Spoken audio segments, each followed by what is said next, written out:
بسم اللہ الرحمن الرحیم۔ السلام علیکم ورحمۃ اللہ وبرکاتہ۔ ناظرین اور سامعین،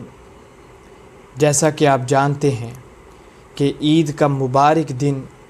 خوشیوں، رحمتوں اور برکتوں کے جھرمٹ میں ہر سال اہل ایمان کو راحت اور سکون کی نوید سنانے آتا ہے۔ آج اسی مناسبت سے میں آپ کے ساتھ ایک ایسا اہم میسیج شیئر کرنے والا ہوں جو بڑی اہمیت کا حامل ہے، اور وہ میسیج جانور کو ذبح کرنے کے اعتبار سے ہے کہ جب ہم قربانی کا جانور ذبح کرتے ہیں تو ڈیورنگ دا پروسیس ہر سال اکثر لوگوں کو ایک غلطی دکھنے کو ملتی ہے، اور یہ غلطی ہماری طرف سے نہیں بلکہ قصاب کی طرف سے ہوتی ہے۔ تو آپ خود بھی اس میسیج کو سماعت فرمائیں اور زیادہ سے زیادہ اسے لوگوں تک پھیلائیں تاکہ اس سال ہم مکمل طور پر بغیر کسی نقصان کے قربانی کا دن منا سکیں۔ آئیے ذرا قرآن و سنت سے رہنمائی لیتے ہوئے ہم آگے بڑھتے ہیں۔ مسلم شریف کی حدیث ہے، حضور تاجدار کائنات صلی اللہ علیہ وسلم نے ارشاد فرمایا، ان اللہ کتب الاحسان علی کل شیء فَإِذَا قَتَلْتُمْ فَأَحْسِنُوا الْقِتْلَ وَإِذَا ذَبَحْتُمْ فَأَحْسِنُوا الذِّبْحَ وَلْيُحِدَّ أَحَدُكُمْ شَكْرَتَهُ فَلْيُرِحْ ذَبِيحَتَهُ۔ حضور مدنی کائنات صلی اللہ علیہ وسلم نے ارشاد فرمایا کہ اللہ رب العزت نے ہر شے کے ساتھ بھلائی کرنا لازم قرار دے دیا ہے۔ فرمایا جب تم قتل کرو تو اچھے طریقے سے کرو، مراد قصاص یا جنگ ہے، اور پھر فرمایا کہ جب تم جانور کو ذبح کرو تو اسے بھی اچھے طریقے سے کرو، اور ساتھ ہی ساتھ یہ بھی حکم دے دیا کہ تم اپنی چھری کو تیز کر لو اور جانور کو راحت اور سکون پہنچاؤ۔ اب اس حدیث پاک میں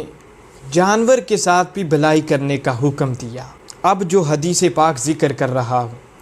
اس میں معنی اور زیادہ واضح ہو جاتا ہے، اور یہ سنن ابن ماجہ کی حدیث ہے۔ حضرت عبداللہ بن عمر کہتے ہیں، حضور تاجدار کائنات صلی اللہ علیہ وسلم نے ہمیں حکم دیا، امر رسول اللہ صلی اللہ علیہ وسلم بحد الشفار وان توارا عن البہائم وقال اذا ذبح احدکم فلیجہز۔ حضرت عبداللہ بن عمر روایت کرتے ہیں کہ حضور تاجدار کائنات صلی اللہ علیہ وسلم نے ہمیں چھری کو تیز کرنے اور جانور سے چھپانے کا حکم دیا، اور ساتھ ہی ساتھ جانور کو اچھے طریقے سے ذبح کرنے کا حکم دیا۔ تو ان احادیث سے یہ بات واضح ہو گئی کہ نہ جانور کے سامنے چھری کو تیز کیا جا سکتا ہے اور نہ ہی ہم جانور کو چھری دکھا سکتے ہیں، کیونکہ اس سے جانور کو صدمہ پہنچتا ہے، اور جب جانور کو صدمہ پہنچے یا خوف زدہ ہو تو اس سے بہت سے نقصانات مرتب ہوتے ہیں۔ ناظرین کرام، ان میں سے ایک دو کا میں اظہار اس لیے کرنا چاہتا ہوں تاکہ آئندہ آنے والی جتنی عیدیں ہیں ان میں ہم ان تمام تر نقصانات سے مکمل طور پر چھٹکارا پا سکیں۔ ناظرین کرام، جب ہم جانور کے سامنے چھری کو تیز کرتے ہیں یا کسی اور جانور کو اس جانور کے سامنے ذبح کرتے ہیں تو اس سے یقیناً اس کے دل میں ایک صدمہ پیدا ہوتا ہے، اور وہ خوف اور صدمہ ایسا اثر رکھتا ہے کہ جو خون کو خشک کر دیتا ہے، اور ساتھ ہی ساتھ نبض کی کمزوری اور سست روی کا باعث بنتا ہے۔ بعد ازاں جب ہم اسے ذبح کرتے ہیں تو اس سے مکمل طور پر خون نہیں نکل پاتا جو اس سے نکلنا چاہیے تھا، اور چونکہ خون جراثیم کا گھر ہے اور جراثیم خون پر پھلتے پھولتے ہیں، تو ہم یہ کہہ سکتے ہیں کہ جو خون باہر نکلنا تھا جب وہ باہر نہ نکلا تو اس نے جسم کے ساتھ مل کر اس گوشت کو مضر بنا دیا۔ اب جو بھی اس گوشت کو کھائے گا وہ یقیناً اس کے لیے نقصان کا باعث ہوگا۔ اسی لیے تو اسلام نے حلال جانور کے 4 طرق کو ذکر کیا کہ اگر جانور ان 4 طرق میں سے کسی ایک طریقے سے بھی مر جائے یا اس کی جان چلی جائے تو ساتھ حکم یہ لگایا کہ اے بندے تم پر وہ جانور کھانا حرام ہے۔ ارشاد ہوتا ہے وَالْمُنْخَنِقَةُ وَالْمَوْقُوذَةُ وَالْمُتَرَدِّيَةُ وَالنَّطِيحَةُ کہ گلا گھونٹ کر جانور مر جائے یا لاٹھی کی چوٹ سے مر جائے یا گر کر مر جائے یا ٹکر سے مر جائے، فرمایا یہ چاروں طریقوں سے اگر کوئی ایک بھی طریقہ تمہارے پاس پہنچے اور تمہارا گوشت کھانے کو جی چاہے، فرمایا تم کبھی نہ کھانا، یہ حرام ہے، کیونکہ ان چاروں چیزوں میں ایک چیز مشترک ہے اور وہ خون ہے، ایسا خون جسے دم مسفوح کہا، یعنی وہ خون جو ذبح کے وقت باہر نکلنا ضروری تھا، جس کے بارے میں اللہ رب العزت نے حکم یہ لگایا، حرمت علیکم المیتۃ والدم، فرمایا تم پر مردار اور خون یہ حرام ہیں۔ اب چونکہ وہ جو خون ذبح کے وقت باہر نکلنا ضروری تھا وہ جسم کے اندر ہی رہا، جس نے جسم کے ساتھ مل کر مختلف برے اثرات مرتب کر دیے، اسی وجہ سے ان چاروں طریقوں کو حرام قرار دیا۔ اب ذرا ایک بات قصاب لوگوں کی کریں کہ جو لوگ جب قربانی کا جانور ذبح کرتے ہیں تو شاہ رگ کو تو کاٹتے ہی ہیں، ساتھ ہی ساتھ حرام مغز کو بھی چھری کی نوک لگا دیتے ہیں اور اس اسپائنل کورڈ کو کاٹ دیتے ہیں، تو اس سے بھی اثرات یہ مرتب ہوتے ہیں کہ جتنا خون نکلنا ضروری تھا اس سے ہاف بھی باہر نہیں نکلتا، باقی سارا کا سارا اسی جسم میں موجود رہتا ہے، اور اس کے ساتھ ایک اور کیمیائی مادہ خون میں شامل ہو جاتا ہے جسے ہسٹامین کہتے ہیں۔ یہ انتہائی خطرناک ثابت ہوتا ہے، اور اس کا فنکشن کیا ہے؟ یہ برین میں میسنجر کے طور پر کام کرتا ہے کہ برین میں جو بھی میسیج ہے وہ سیل یا ٹیشو کی طرف منتقل کرتا ہے۔ اب یہ مادہ خون سے مل کر گوشت کو انتہائی مضر بنا دیتا ہے۔ اس سے بھی بڑھ کر ایک اور بات، جب قصاب لوگ چالاکی کے ساتھ چھری کی نوک سے حرام مغز کو کاٹ دیتے ہیں تو اس سے سیریبرو اسپائنل فلوئڈ یہ بھی خارج ہو جاتا ہے، اور جب یہ خارج ہوتا ہے اب برین اور جسم کے درمیان جو کنیکشن تھا وہ ڈسکنیکٹ ہو جاتا ہے، اور اگر یہ اسپائنل کورڈ نہ کٹتا تو برین ہدایات جاری کرتا کہ جو جسم کے اندر گندا خون ہے اسے باہر نکالا جائے۔ اب چونکہ ان دونوں کا کنیکشن ختم ہو گیا، لہٰذا جو خون باہر نکلنا ضروری تھا وہ خون جسم میں ہی موجود رہا